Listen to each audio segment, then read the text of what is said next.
On October 18, 1983, a middle-aged couple was collecting wild mushrooms in Lake Village, Indiana. It was here they discovered two partially buried human skulls alongside an oak tree near an abandoned farmhouse. They immediately reported their discovery to authorities.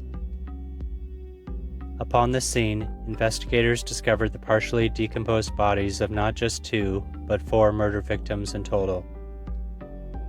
Each victim had been deceased for several months, and all of them had been left partially exposed above ground, covered mostly with leaves and dirt, suggesting the killer had made only rudimentary efforts to conceal each victim. 3 of these victims were buried at one side of the tree, 3 feet apart from each other, with their heads facing north. The 4th victim was buried at the other side of the same tree. All 4 victims had been bound and stabbed at least 24 times, and the trousers and underwear of each victim were discovered around their ankles. Furthermore, the body of one victim had been dismembered after death. All 4 murders were linked to the manhunt for a serial killer. The serial killer's identity was unknown at this point, but he was referred to as the highway murderer.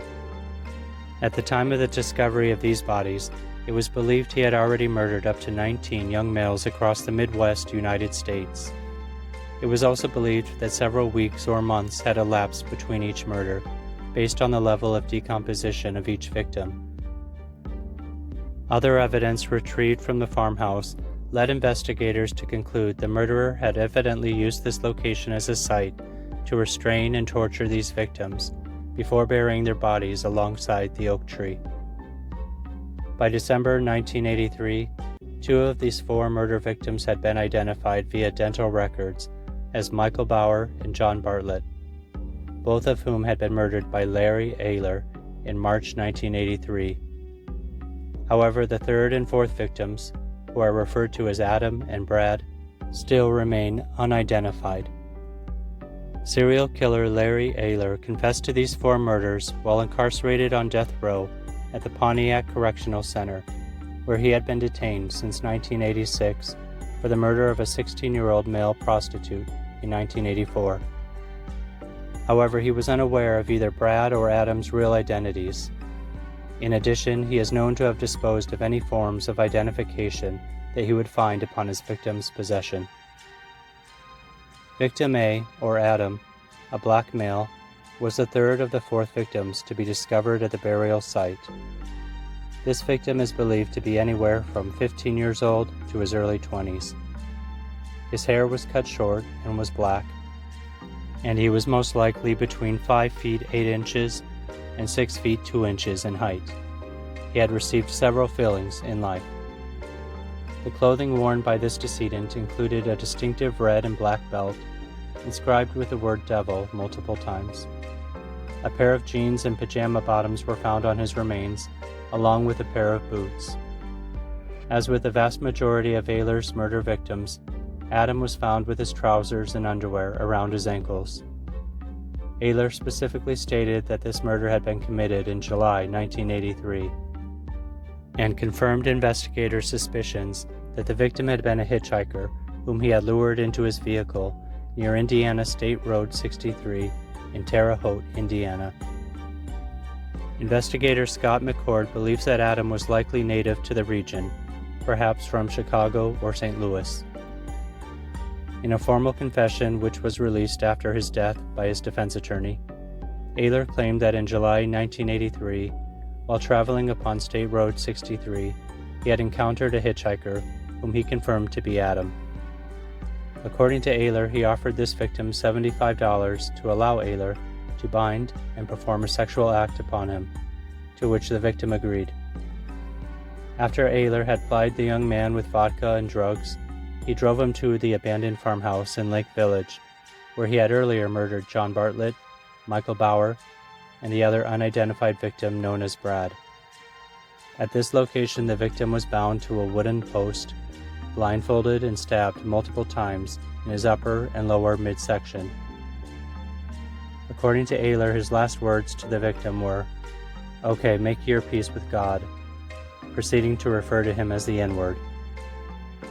He then waited 4 or 5 minutes before stabbing this individual to death. The second unidentified victim, known as Brad, was the fourth and final murder victim discovered at this abandoned farmhouse. This victim was determined to be a white male, most likely aged between 17 and 23 years old. He had medium-length reddish or auburn wavy hair, weighed between 130 and 180 pounds, and was most likely between 5 feet 11 inches and 6 feet 1 inches in height. This decedent had also received several fillings in his life, and in the years prior to his murder, had severely fractured his nose and left ankle. In addition, staining evident upon the teeth indicated he may have been a smoker. The clothing worn by this decedent included size 30 by 30 brown slacks, jockey undershorts, and brown leather hiking boots, described as being ankle high.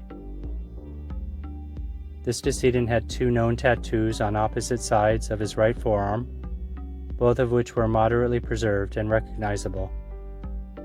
One of these tattoos depicted either a crudely inscribed Chinese character or a cross with 2 circular marks. This tattoo was located on the underside of the decedent's arm, close to the wrist.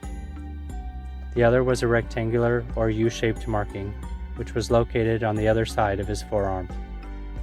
The unprofessional nature of these tattoos indicates a possibility this victim may have served time in a jail or a juvenile detention center in his life. Larry Ayler specifically stated this murder had been committed in May 1983 with his alleged accomplice Robert Little, who at that time had been a professor at the Indiana State University. Larry Ayler's confession stated that, following a weekend of arguing with his lover, he had driven from his lover's home in Greenview, Illinois, to his friend Robert Little's residence in Terre Haute, Indiana, where he had first met the victim. Robert told Larry he had picked this guy up at an unknown location. Shortly thereafter, Robert persuaded this individual to participate in a sexual act at the same abandoned farmhouse where Ayler had earlier murdered the first 2 victims, upon the premise of being paid $100. At this location, the victim was blindfolded, handcuffed, and bound to a wooden post that resembled a cross. Then Robert Little took several photographs, as Larry Ayler removed or adjusted several items of his clothing. As with the other victims, he was then stabbed to death. Given the fact Ayler's identified victims lived either in Indiana or Illinois, these 2 unidentified decedents are possibly native to the Midwestern United States. However, investigators have not discounted the possibility that either victim could have hailed from anywhere in the United States or even Canada. The 2 victims' faces have been reconstructed several times by the National Center for Missing and Exploited Children, and the investigation continues to determine their identities. Dental records of both are in the possession of investigators, and the DNA of both individuals is stored within national DNA databases. In July 2020, the DNA Doe Project announced renewed genetic testing efforts to identify Adam. A public funeral for Adam and Brad has been held, and they are now interred inside a mausoleum in Riverside Cemetery in Brooke, Indiana, still awaiting identification.